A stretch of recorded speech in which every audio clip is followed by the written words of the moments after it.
Vamos então apresentar aqui as dízimas periódicas. Olha só, vamos pegar essa fração aqui, 1/3, e vamos tentar achar o número decimal correspondente. Como que a gente faz isso? Faz a divisão, 1 dividido por 3. Então vamos lá, 1 dividido por 3. 1 dividido por 3 dá 0, resta 1. Então eu boto aqui uma vírgula e começo a baixar 0. 10 dividido por 3 são 3.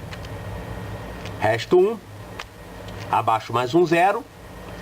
10 dividido por 3 dá 3. Resta 1. Abaixo mais um 0. 10 dividido por 3 dá 3. Resta 1. Abaixo mais um 0. Não é o DVD que engasgou, não. Isso vai se repetindo até o infinito. Isso aqui vai dar 0,33333 toda a vida até o infinito. Ele fica com infinitas casas decimais. Então, isso se chama dízima periódica, porque ela tem um período de tantos em tantos algarismos, vai repetindo. Nesse caso aqui, o período é 3.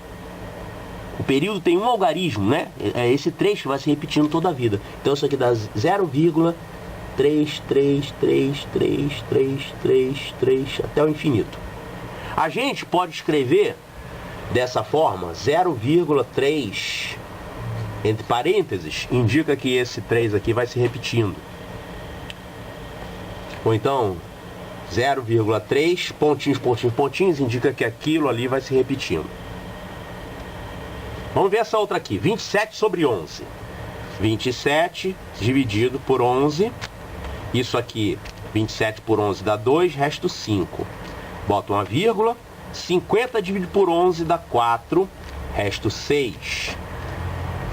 Abaixo um 0. 60 dividido por 11 dá 5 e resto 5.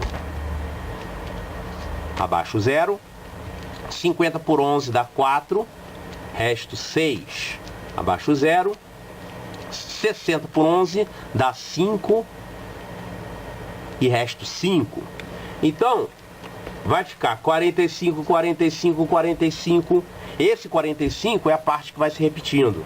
Então, isso aqui deu 2,454545 toda a vida. Podemos representar dessa forma aqui, 2,45 e colocar aqui o 45 entre parênteses. Essa notação aqui indica que essa parte se repete. Para lidar com dízimas periódicas, é muito importante conhecer esses dois nomes aqui, período e antiperíodo. Por exemplo, essa dízima 3,4565656, então a gente sabe que o período é 56. 3,4565656. Então 56 é a parte que se repete. Essa parte então é chamada de período. Período é 56. Que já dava para ver por aqui, porque é o que fica entre parênteses. Agora, tem ainda o antiperíodo. Antiperíodo é a parte que não se repete, a parte antes do período. No caso dessa dízima aqui, o antiperíodo é 3,4. Depois do antiperíodo começa a repetição. Outro nome importante, por que eu digo importante? Primeiro porque esses nomes aparecem nas questões de provas. E segundo, porque tem algumas técnicas para calcular, determinar um tipo de dízima, que dependem do período e dependem do antiperíodo. Então, esse é outro conceito aqui. O que é uma dízima periódica simples? É aquela na qual o período começa logo depois da vírgula. Então 0,333, a parte se repete, está logo depois da vírgula. 0,414141, 4,111111. Aqui, por exemplo, 5,737373. Olha, o antiperíodo aqui é 5. O antiperíodo aqui é 4. Aqui também é 4. Aqui o antiperíodo é 0. Não tem. Então o período está logo depois da vírgula. Aqui também o período começa logo depois da vírgula, logo depois da vírgula, logo depois da vírgula. Então toda dízima periódica na qual o período começa logo depois da vírgula se chama dízima periódica simples. E se existe a dízima periódica simples, tem também a dízima periódica composta.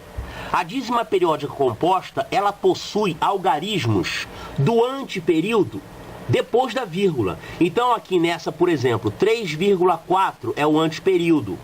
Então tem esse 4 aqui que pertence ao anteperíodo e está depois da vírgula. Então o período, no caso aqui é 7, ele não começa imediatamente depois da vírgula. Nessa aqui, o período é 3,2, 3,2, 3,2.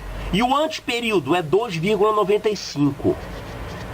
Então, eu tenho algarismos do anteperíodo depois da vírgula. Ou seja, o período não começa imediatamente depois da vírgula. Então, esse tipo de dízima não é uma dízima simples. Ela se chama dízima periódica composta. Aqui também, 0,3222, o período é 2, o anteperíodo é 0,3. Então, tem algarismo, no caso aqui o algarismo 3, ele pertence ao anteperíodo e ele fica depois da vírgula. Então essas três dízimas aqui são chamadas de dízimas periódicas compostas. Isso aqui é um dos tipos de problemas que existem envolvendo dízimas periódicas. É dada uma fração, é pedido para a gente determinar qual é a dízima periódica. Então nesse caso é só fazer a divisão. Se você dividir 1 por 3, já fizemos isso ainda agora, dá 0,333. Então, o período é 3. 2 nonos, não fizemos isso ainda, vamos ter que dividir. 2 dividido por 9, vai dar 0, sobra 2. Abaixo, o 0, põe uma vírgula aqui. 20 dividido por 9 dá 2. Resto 2. Abaixo, novamente o 0. 20 dividido por 9 dá 2, resto 2. Toda vez que o resto se repete, começa a repetir o resultado aqui. Então isso aqui vai dar 0,2222. 0,222. Então o período é 2. 4/6. Olha, eu não vou me complicar aqui. Deixa eu fazer a simplificação antes. Se eu não fizer essa simplificação, eu ia encontrar o mesmo resultado. Mas eu vou simplificar. 4/6 é a mesma coisa que 2/3. Então, 2 dividido por 3 dá 0 e resto 2. Põe uma vírgula, abaixo 0. 20 por 3 vai dar 6, resto 2.